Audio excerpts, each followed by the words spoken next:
Welcome to my mini grocery haul and meal prep video. We picked up just a few things from Walmart. Let's get started. First, we got this loaf of white bread for lunches, some Flamin' Hot Cheetos mac and cheese to try. We still haven't tried this yet. Some macaroni and cheese, some cream of mushroom and cream of chicken soup, some brown rice and Great Northern beans just to have on hand, some penne pasta because we were completely out, some flavored waters. We like this Clear American. We don't keep soda in the house, so this gives us something to drink other than water, tea, and coffee. They have really good flavors. Some spaghetti squash, highly recommend if you haven't tried it. Some bananas and watermelon. My 5-year-old is going to tear these up. Some kombucha for me. This stuff is delicious. Some vanilla almond milk. My kids really like this. And just a few veggies. We got some lettuce, some cabbage, some celery, and some carrots. Alright, that's all we picked up. So let's get started with the mini meal prep. First things first, I'm going to savagely mutilate this watermelon. My knife is super dull, as are all the knives in my house. I didn't have a sharp one, and I don't have a knife sharpener. And I think they're beyond that anyway. We'll probably just have to buy a new set. I almost lost a finger, but we made it work. First, I'm going to cut it in half, and then I'm going to cut off the other end eventually. Clearly, that was difficult work. Then at this point, I realized this knife was not going to work for this entire watermelon, so I swapped it out.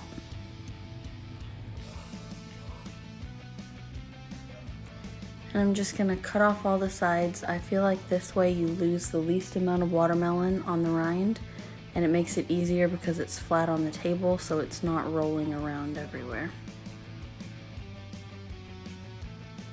Again, these knives, absolutely terrible. Don't judge my knife cutting. Then I'm going to cut it lengthwise and then turn it around and cut it the other way. I was not trying to get these in uniform shapes. I was irritated with this knife and just trying to get this over with. My thought was to cut them in spears so I could just pick them up and eat them and be easier. My 5-year-old didn't want them in spears, she wanted them in cubes, so we compromised and I cut them into cubes.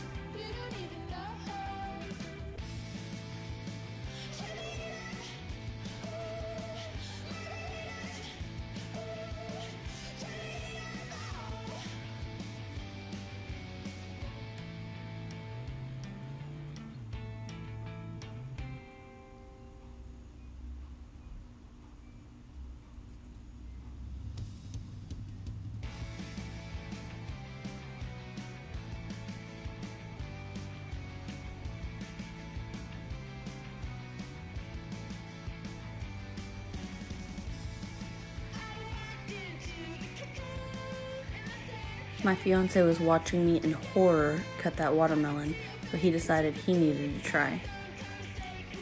And about this point, he realized that it was not my fault. Our knives really are terrible.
Next, I'm going to get started on the lettuce. I'm just going to get this chopped and washed for the following week.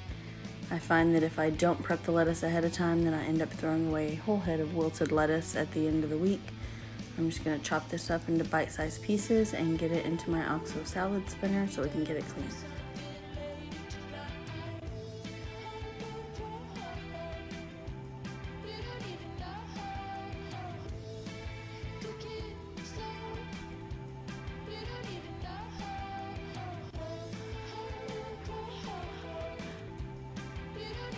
To the bowl, I just add some cold water and some lemon juice, and I let it sit in there for 10 to 15 minutes to get it all clean, and then I will spin it dry and pack it away.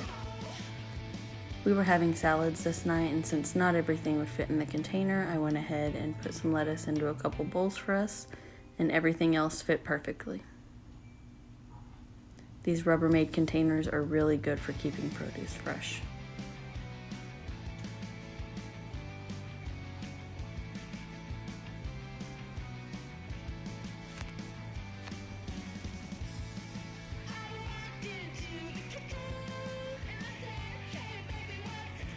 Now I'm gonna get some eggs cooked. My favorite way to cook them is in the Instant Pot using the 5-5-5 method.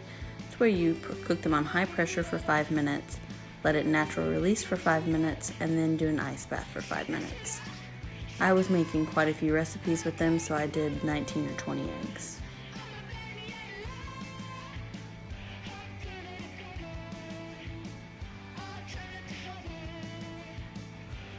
And I didn't have any ice on hand, so what I did was put them in a bowl of cold water, and then after a few minutes dumped the cold water out and added more, so it would be cold again, and it worked just fine.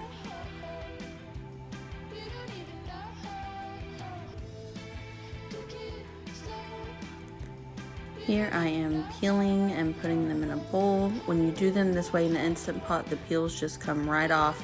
When I cook them on the stove, I always lose half my egg when I try to peel them. And yes, that is a wardrobe swap. I have an 11-month-old with acid reflux, and so there are multiple wardrobe changes throughout the day.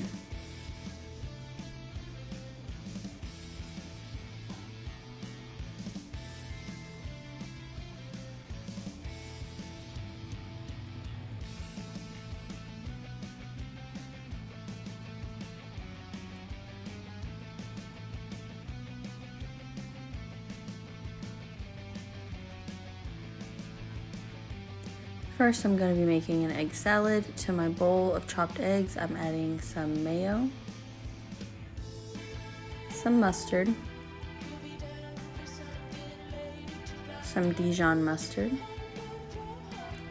some pepper, some salt, and some crushed red pepper. And I usually don't measure anything when I'm cooking unless it's a baking recipe that requires measurement for it to turn out.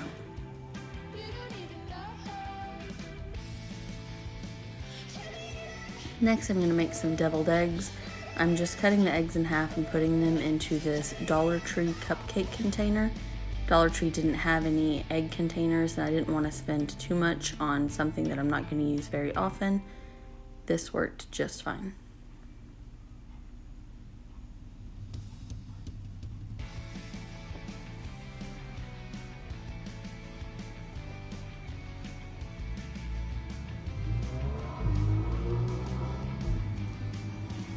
And that would be a truck driving by. I apologize.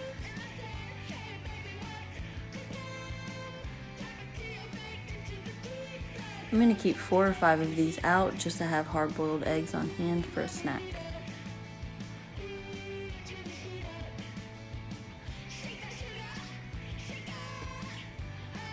For my deviled egg mixture, I tried something new this time. I've never added ranch to it, but what I did was put some mayo, some mustard, and some ranch. Mix that all together. And I also didn't have any pickles, so what I did was I got some jalapenos and I chopped them up and put them in there with it. I still can't taste after having COVID, so I wasn't sure how this was going to come out, but my fiance tried them and he said they were really good.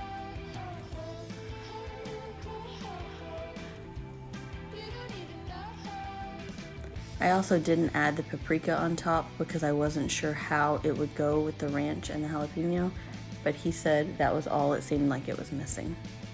So in hindsight, I should have added it.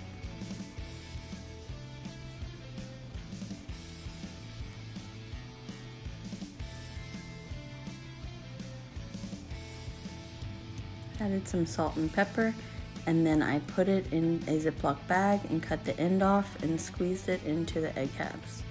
This is the easiest way I've found to fill deviled eggs. You could use a spoon if you didn't want to create more waste with the plastic bag, or if you didn't have any Ziploc bags, but for me this is the easiest, quickest way.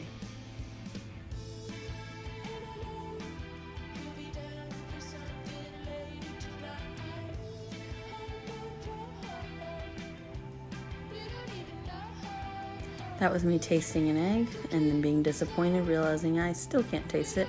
Put the lid on and pack it away into the fridge. Lastly, I'm going to do some spaghetti squash. I just cut it in half, took all the seeds out, added some olive oil, salt and pepper, and cooked it on high pressure for 10 minutes. And I did a quick release. I didn't need to let it natural release.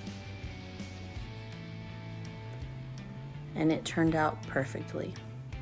That is the end of this video. Thank you for watching.